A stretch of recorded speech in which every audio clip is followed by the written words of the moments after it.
Le 27 mai 2020, les conseillers municipaux d'Arles seront invités à voter en faveur d'un projet d'extension et de généralisation de la vidéosurveillance. Or, la vidéosurveillance n'est pas simplement un outil technique, elle relève d'un choix de société. Quel prix sommes-nous prêts à payer pour notre sécurité ? Quel rôle accepterons-nous de donner aux industries qui développent et commercialisent ces technologies dans la vie publique ? De quels garde-fous souhaitons-nous nous munir contre un État potentiellement autoritaire et peu soucieux des libertés individuelles ? Voici une petite sélection vidéo pour réfléchir ensemble à ce projet qui nous concerne toutes et tous. Alors la vidéosurveillance, on peut distinguer peut-être au moins quatre grands types d'usages. Et je mettrai en fait en dernier celui auquel on s'attend en premier peut-être, hein, qui est d'une manière ou d'une autre de nous protéger ou nous aider à lutter contre la délinquance, l'insécurité, certains ont dit le terrorisme même. Il y a d'autres usages qui sont beaucoup plus importants. En premier, je dirais, la vidéosurveillance, ça peut servir à faire élire un maire. C'est un enjeu politique local majeur. Pourquoi est-ce que certains élus ont fait ça dans le temps? Dans quel type de ville? Des grandes, des moyennes? Aujourd'hui, pourquoi des petites villes ou des villages? Pourquoi parfois même des villages où il se passe objectivement à peu près rien du tout? En 15 ans, les actes terroristes sont passés de 2000 à près de 14 000 par an dans le monde. Quant au nombre de tués, il a été multiplié par 9.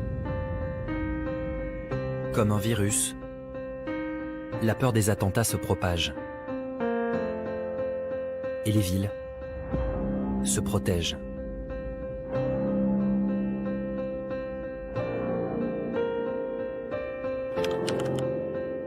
Donnant ainsi naissance à un tout nouveau secteur, celui de la vidéosurveillance intelligente. Un marché estimé aujourd'hui à près de 40 milliards de dollars, que certains appellent le marché de la peur. C'est un modèle de société paranoïaque en réalité qui se cache derrière, où l'ennemi est parmi nous, est caché parmi nous, et c'est un de nos frères au fond parmi nous. Voilà.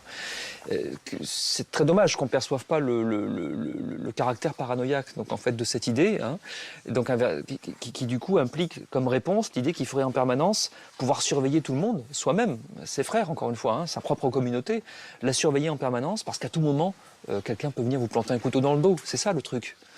Pour arriver à un tel niveau de conception paranoïaque de la société, il faut soi-même vivre dans la peur, en fait, avoir une représentation du monde complètement apeurée, quoi. Est-ce que finalement vous n'êtes pas un peu paranoïaque? C'est vrai que quand il y a 86 morts sur la promenade des Anglais, on peut appeler ça de la paranoïa. C'est presque une vision. Si c'est de la paranoïa pour vous, non. Pour moi, ce sont des faits. Ce sont des menaces. La France est en guerre à l'extérieur et à l'intérieur, où nous avons affaire à des ennemis que moi je qualifie plus souvent de cinquième colonne qui avancent de manière rampante, tels des pieuvres, et qui tissent leur réseau de partout, et que face à cette guerre qui nous est livrée, s'interdire d'utiliser un moyen qui pourrait épargner des vies, qui pourrait épargner des conséquences graves pour notre pays et sa sécurité, serait porter une lourde responsabilité. Fasciné depuis longtemps par le modèle israélien, le maire de Nice a fait voter 2 ans après l'attentat un vaste plan d'expérimentation dans sa ville. Caméras pour détecter les émotions dans les transports, système d'alerte, application de vigilance citoyenne. Au total, pendant 3 ans, 13 entreprises vont tester leur tout nouveau dispositif de surveillance et tenter de faire de Nice une ville plus sûre, une safe city. Un projet piloté par le géant français de l'armement, Thales.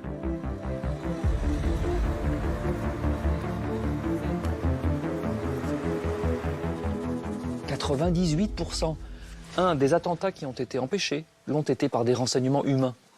Deuxième chose, même dans l'enquête qui existe toujours à Nice, sur d'éventuelles complicités, etc., qu'est-ce qui nourrit le travail des enquêteurs après coup, hein, c'est tous les éléments classiques de l'enquête de police judiciaire, hein, l'enquête de voisinage, d'un côté, l'étude de la téléphonie, l'étude de l'ordinateur. Voilà. C'est pas les caméras, encore une fois, qui n'ont fait que filmer l'horreur à l'instant où il se produit, c'est-à-dire qui n'ont servi rigoureusement à rien, véritablement à rien.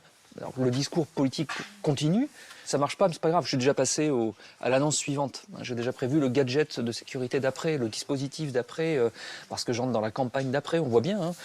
C'est une espèce de fuite en avant continue, puisqu'il s'agit toujours, encore une fois, de continuer à camper la posture politique sur laquelle on pense qu'on se fera réélire, et de faire tourner le commerce dans une alliance objective. Pour vendre niçois le concept de Safe City, la ville de Nice et Thales n'hésitent pas à mélanger les risques que pourrait courir la population. Dans la convention passée entre les deux parties, à la page 23, un graphique met l'accent sur les menaces qui pèseraient aujourd'hui sur les villes. Avions détournés, risques nucléaires, catastrophes naturelles.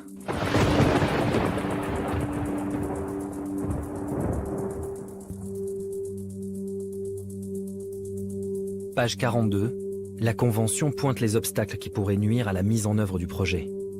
Les restrictions budgétaires d'une part, et un changement de paradigme et des politiques qui placeraient la sécurité sur un second plan. En d'autres termes, pour que Safe City voie le jour, la peur doit rester dans les esprits. Est-ce que vous connaissez ce document?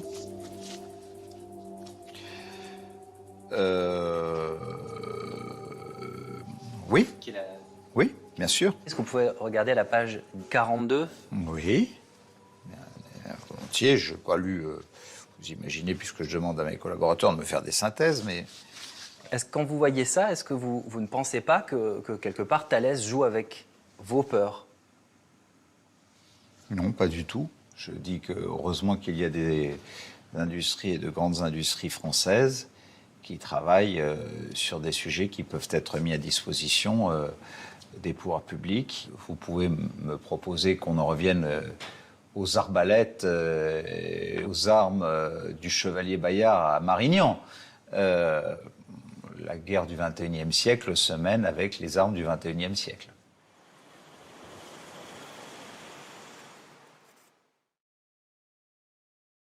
Et en deuxième, la vidéosurveillance, ça fait tourner le commerce. C'est un business, ça fait partie de ces nouvelles technologies de sécurité, mais qui font aussi partie de ces nouvelles technologies tout court. Hein, c'est un ensemble, il faut regarder qui les produit, quand, où, pourquoi, pour les vendre à qui, avec quelle stratégie, avec quel marketing. On a un secteur industriel et qui régulièrement fait passer dans le civil un certain nombre de technologies. Il y a aujourd'hui ce que les industriels appellent la vidéosurveillance intelligente, avec guillemets dans le texte bien sûr, c'est-à-dire des logiciels qui vont équiper, repérer des mouvements, reconnaître des visages, etc. Et puis il y a de toute façon déjà, on sait que c'est comme ça dans le marketing industriel, il y a déjà l'étape d'après qui est prévue. Hein. Vous savez que quand on achète le numéro 3 du téléphone portable Tartampion, il est programmé pour devenir obsolète et le 4 suit déjà. Hein. Et au moment où on commercialise le 3, le 4 est déjà technologiquement au point. Bien. Ben, c'est un petit peu ça aussi ce qui se passe ici. Donc actuellement, la vidéosurveillance dite intelligente, la reconnaissance, tout ça, en fait, est prêt depuis longtemps, hein, puisque déjà après les attentats du 11 septembre 2001, aux États-Unis, un certain nombre d'aéroports se sont équipés. Donc c'est actuellement ce qui est en plein boom au niveau commercial, mais qui est en fait donc technologiquement déjà un peu ancien. Et la prochaine étape est déjà prévue, et arrivera certainement, ce sont les drones. Hein, ça qu'on finira par nous dire, de toute façon, les caméras qui sont fixes, au bout d'un moment c'est forcément limité, on ne peut pas en mettre dans toutes les rues, etc. Alors que le drone, lui, il est mobile, il va partout, on peut le changer selon les besoins, tout ça. Le pacte scellé entre des sociétés spécialisées dans la surveillance et l'armée n'est pas propre aux États-Unis. En Europe, ce type de partenariat public-privé a pris une ampleur considérable ces dernières années. Et il suffit de plonger dans les rapports de la Commission européenne pour s'en rendre compte. Des rapports qu'un chercheur anglais a décortiqués pendant plus de 5 ans.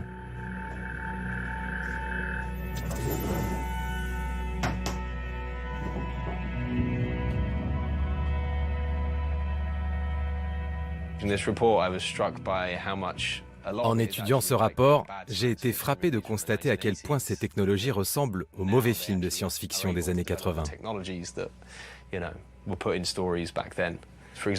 Par exemple, il y a un projet appelé Roll Border qui vise à créer des essaims de drones semi-autonomes pour patrouiller le long des frontières européennes. Il y a aussi des détecteurs de mouvement dans les égouts ou dans le système hydraulique. Ils ont également développé ce truc qui ressemble au film Johnny Five, une sorte de robot qui devait contrôler les frontières. Mais une commission d'évaluation a décidé finalement que ce produit n'était pas prêt à être mis sur le marché. Mais de l'argent a été dépensé pour ça. Oui, des millions d'euros de fonds publics ont été accordés à ce projet. Oui, tout ça, c'est de l'argent public. Votre argent. Enfin, notre argent, oui. Ces projets dignes d'un film de science-fiction n'auraient pas pu voir le jour sans d'importantes subventions publiques. 1,4 milliard d'euros de fonds européens destinés à la recherche, attribués pour près de 40% à des entreprises privées. Celex, plus de 23 millions d'euros pour 54 projets. Airbus, 40 millions pour 32 projets. Thales, une société française, a empoché 28,5 millions d'euros pour 63 projets de recherche.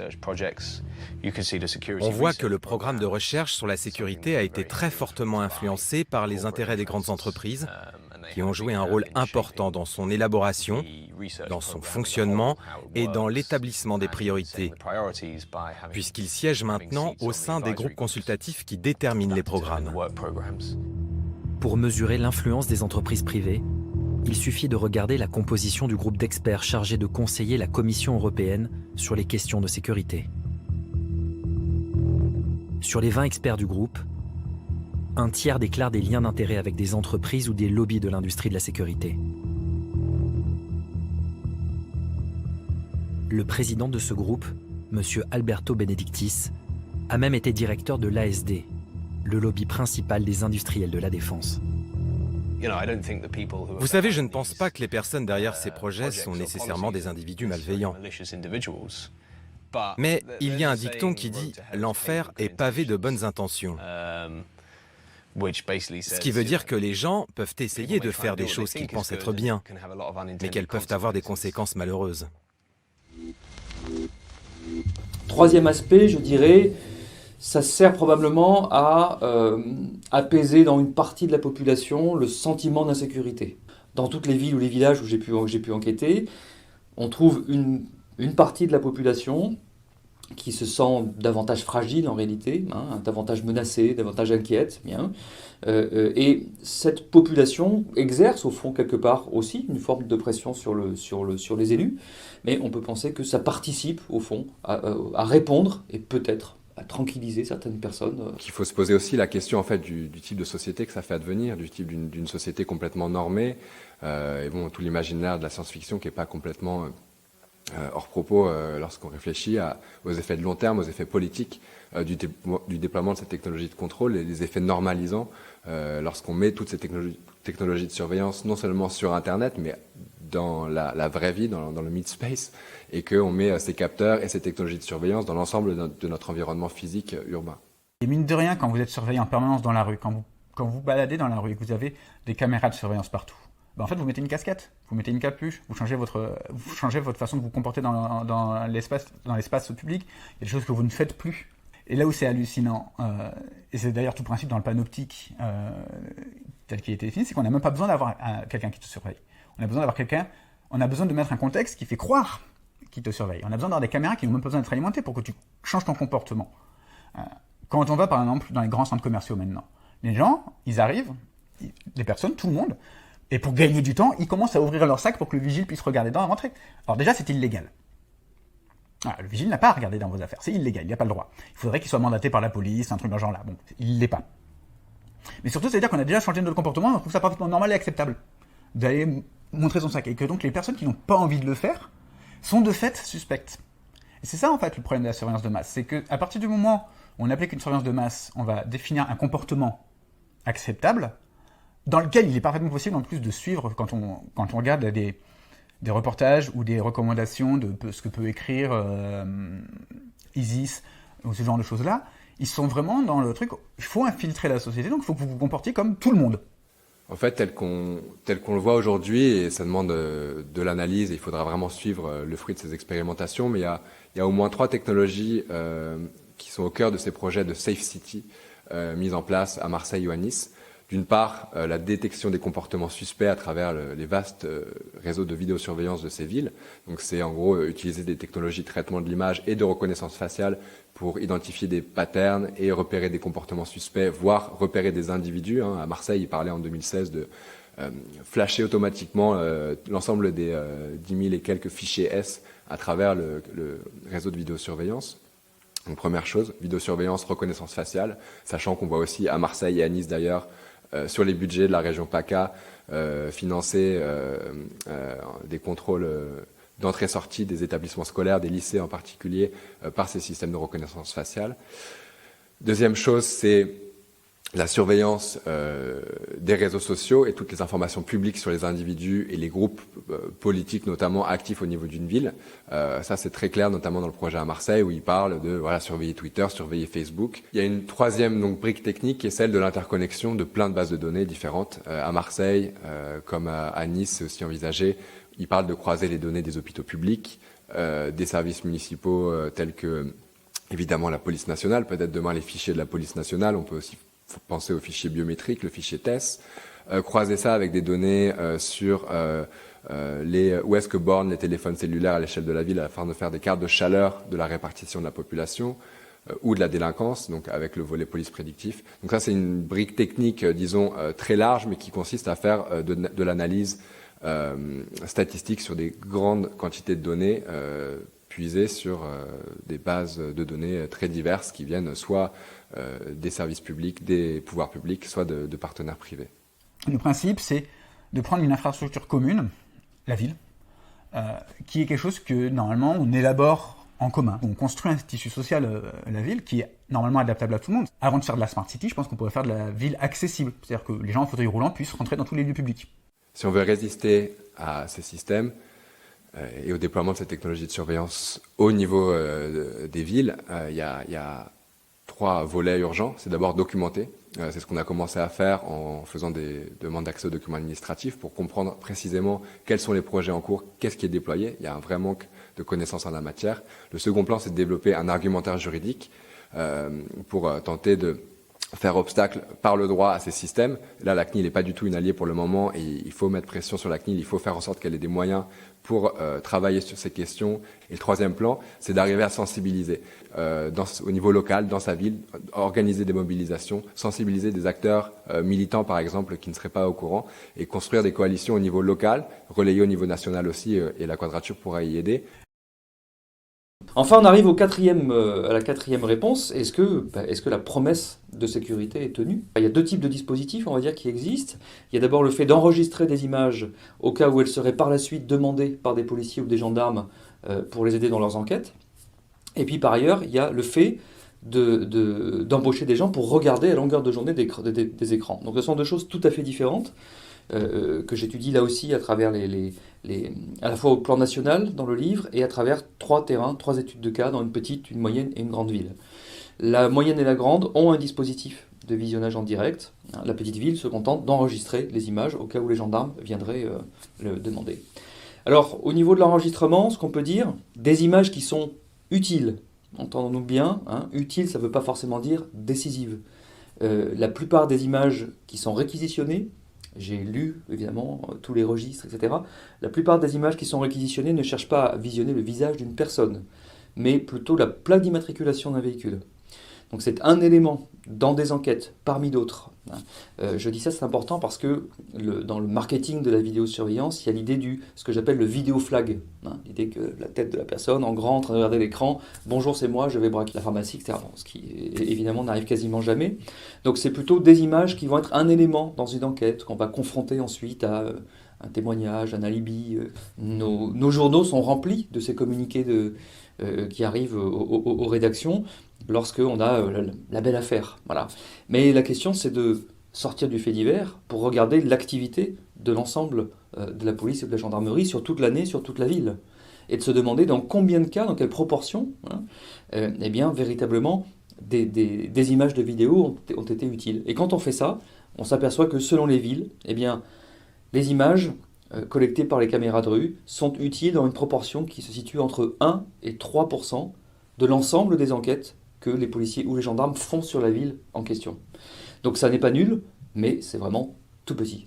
Dès lors, la question qui se pose ensuite légitimement, c'est celle au fond du rapport coût-avantage. Hein. Le jeu en vaut-il la chandelle ? L'argent qui est investi, l'argent public qui est investi là, mérite-t-il véritablement ? Est-ce que c'est là qu'il est le plus utile ?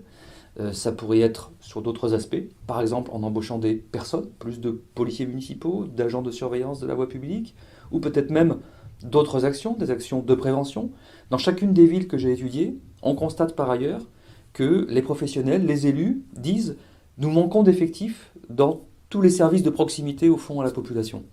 Il n'y a quasiment pas de détection d'actes de délinquance de voie publique en direct, quasiment pas. Les gens restant en place, en réalité, ils détournent le système pour faire autre chose avec. Surveiller la circulation, le trafic routier par exemple, ou ça peut être, ce qui se pratique dans aujourd'hui de plus en plus de villes, la vidéo-verbalisation. C'est-à-dire qu'en réalité, on détourne le système, non pas pour protéger les citoyens de la délinquance de voie publique ou du terrorisme et autres sottises, mais en réalité pour accroître le niveau de répression de la délinquance routière.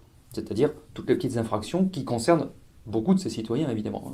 Stationnement gênant, franchissement de ligne continue, passer le feu à l'orange, etc.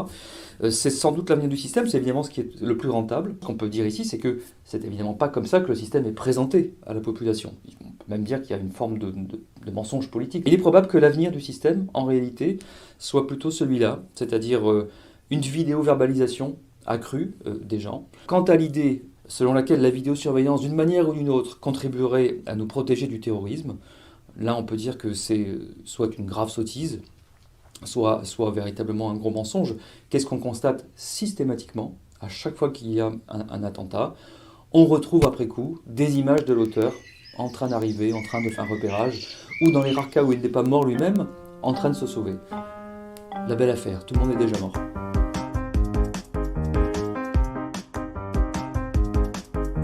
Nos carnets de santé, nos poèmes, nos dessins, nos demandes de congés, nos premiers chats coquins, nos recettes de cuisine, nos relevés bancaires, nos rencarts, notre planning et notre compte à découvert. Rien à se reprocher. Rien à cacher. Rien à se reprocher. Rien à cacher. Si tu n'as rien à cacher, alors on pourrait mettre une caméra dans ta chambre à coucher et dans ta salle de bain et en publier les images sur Internet. Ou alors si tu n'as rien à cacher, on peut prendre ton login et ton mot de passe sur Facebook ou sous Google, les publier et que chacun puisse aller fouiller dedans. Nos listes de choses à faire, nos tendres SMS, nos écrits de colère et nos carnets d'adresses, nos cafés préférés, nos horaires de piscine, nos ennemis jurés et le nom de la voisine. Rien à se reprocher. Rien à cacher. Rien à se reprocher. Rien à cacher.